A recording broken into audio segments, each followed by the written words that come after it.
Канал «Автозакордон» зимой и летом отправляется на юг Германии, в город, название которого означает «место, где растут липы».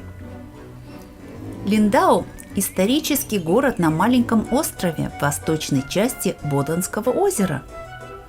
Уже более 1000 лет Линдау находится на середине торгового пути между Нюрнбергом и Миланом. Мы посетили Линдау на пути между Мюнхеном и Лихтенштейном. Утром мы побывали в технологическом музее Мюнхена.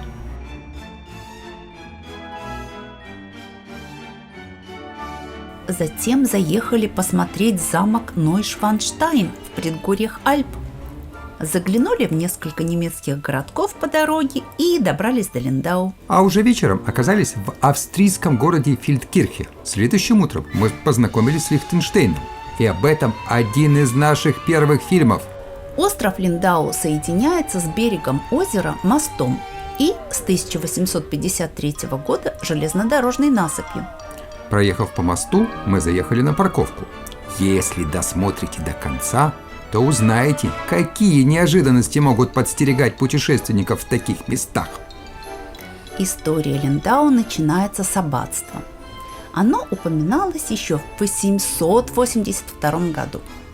Это был монашеский остров.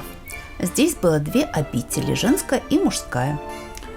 Удачное расположение на пересечении путей торговли привело к созданию популярного рынка. В 1275 году основатель королевской династии Габсбургов Рудольф I даровал поселению права вольного имперского города. В 1805 году Линдау вошел в состав Баварии, а с 1871 года вместе с ней стал частью Германии. К счастью, во время Второй мировой войны старый город не пострадал. Французские войска заняли Линдау без боя. И здесь все сохранилось. Почти сразу на входе на остров видим две церкви. Католическая церковь Девы Марии – это бывший собор аббатства Линдау, известного с IX века.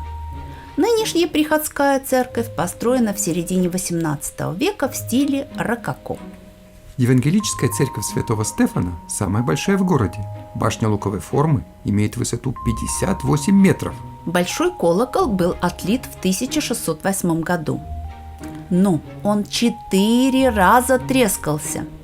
Первые 3 раза трещину заваривали, а потом был отлит новый колокол. Непригодный колокол выставлен перед западным фронтоном.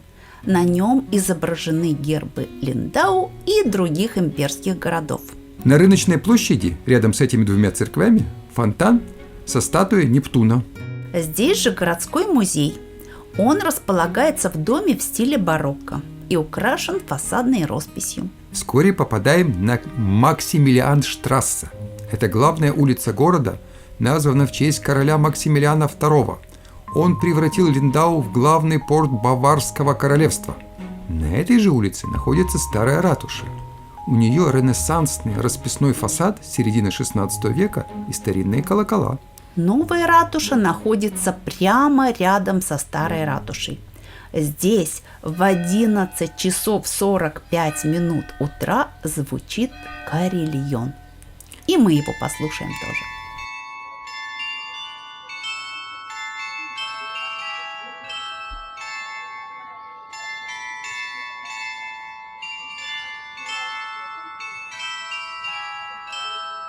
С 1655 года каждую 4-ю среду июля в Линдау проходит детский праздник.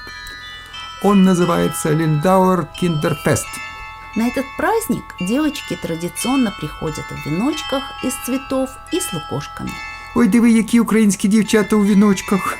Максимилианштрассе является частью пешеходной зоны и главной улицей города. Здесь видны хорошо сохранившиеся дома XVI и XVII веков. Они украшены аркадами, беседками, мансардами, резными окнами, эркерами. А штукатуренные фахверковые фасады служили для экономии древесины и для противопожарной защиты. Максимилианштрассе подходит к железной дороге. Здание, рядом с которым нужно подняться на мост, это художественный музей. Железнодорожная станция Линдау работает с 1853 года. Нынешнее здание построено в начале 20 века в стиле модерн. Его фасад украшен элементами ар-нуво. С моста над железной дорогой видна церковь Святого Петра. Она старейшая в городе, построена рыбаками и посвящена их небесному покровителю. Поблизости видим Дипстурм или башню воров. Эта круглая башня построена в XIV веке как часть городских укреплений. Долгое время это была тюрьма, поэтому башня получила такое название – башня воров. За железной дорогой несколько гостиниц и клиник. В апреле каждого года почти 4000 психотерапевтов приезжают в Линдау на терапевтические недели.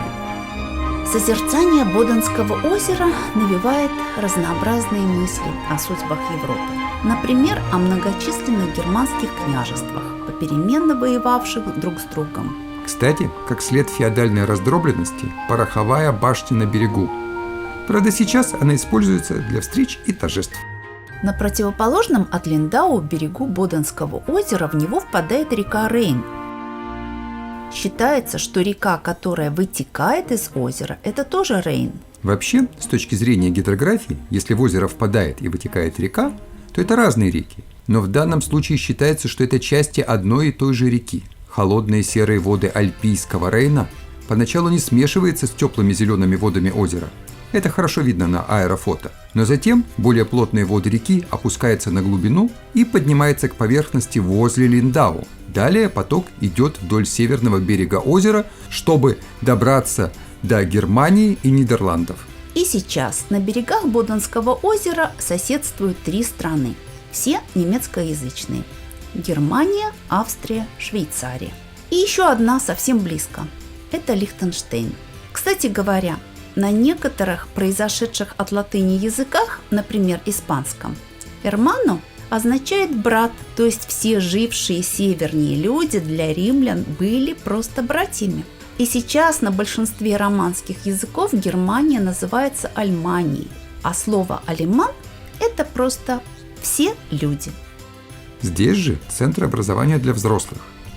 И в том же здании свободная школа, в которой дети учатся разнообразию. А рядом сразу 2 атланта держат вместо неба огромные шары. И это еще один элемент стиля рококо, которого много в этой части мира. С оконечности острова видны интересные здания на берегу. Оздоровительный центр Бад Шахен-Лидо был задуман в стиле движения за реформу жизни. Снова пересекаем железную дорогу и подходим к южному берегу острова. Средневековая башня Мангтурм имеет высоту 20 метров, квадратное поперечное сечение и выступающий верхний этаж. С 1180 по 1856 год она служила маяком. В 1856 году в Линдау был построен новый порт и маяк. Это самый южный маяк в Германии и единственный в Баварии. При входе в порт находится статуя баварского льва высотой 6 метров и весом 50 тонн. Лев внимательно осматривает каждый корабль, входящий в порт. Фонтан Линдавия, этот символ города, стоит на высоком постаменте. Бронзовые фигуры вокруг нее символизируют источники богатства Линдау: судоходство, рыболовство, виноградарство и сельское хозяйство. Городской театр перестроен из церкви францисканцев, построенной в XIV веке. Здесь же видим построенные Максимилианом казармы и разнообразные здания с рисунками и надписями на стенах. Большинство других зданий вокруг – это магазины, кафе, либо гостиницы. Гостиниц много, и они не пустуют, ведь в Линдау проходят интересные события. Каждое лето в Линдау проводится недельная встреча 30-40 нобелевских лауреатов с 500-600 молодыми учеными. Осмотрев историческую часть города, мы возвращаемся на паркинг. Но оказывается, что полученный при въезде талончик негде оплатить. На шлагбаумах обнаруживаем надпись мелкими буквами, что талон на выезд нужно получить в каком-то казино. Но мы не планировали заниматься азартными играми. Пришлось выезжать по пешеходным дорожкам парка. Это мы сейчас ездим тупо по парку? Ну, правильно, конечно. Ну а что делать? Вот сейчас мы подъедем к тому месту, где мы пытались уже выехать. Все нормально. Угу. Ладно. Нет, Если вы думали, что мы не справимся, то вы ошиблись.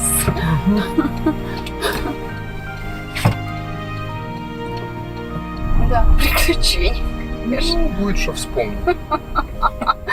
Вроде так все хорошо, уже научились везде платить за парковку, да? Да причем ты Никто ну, же не сказали бы они против заплатить был. там 4 евро. Ну Да. заплатили Нет, бы. мы поставили большую такую Нет, ну это надпись. просто называется сходите сначала поиграйте в казино. Вот такие ловушки могут быть уготованы путешественникам. Поэтому изучайте иностранные языки и внимательно читайте все, что написано на знаках. А мы теперь запомнили, что в Германии надпись «Шпильбанк» означает «игровой банк», то есть казино. И лучше с таким банком не играть. И далее мы едем в Австрию и Лихтенштейн. Подписывайтесь на канал «Автозакордон» зимой и летом. Ставьте лайки. И делитесь ссылками с друзьями. Увидимся!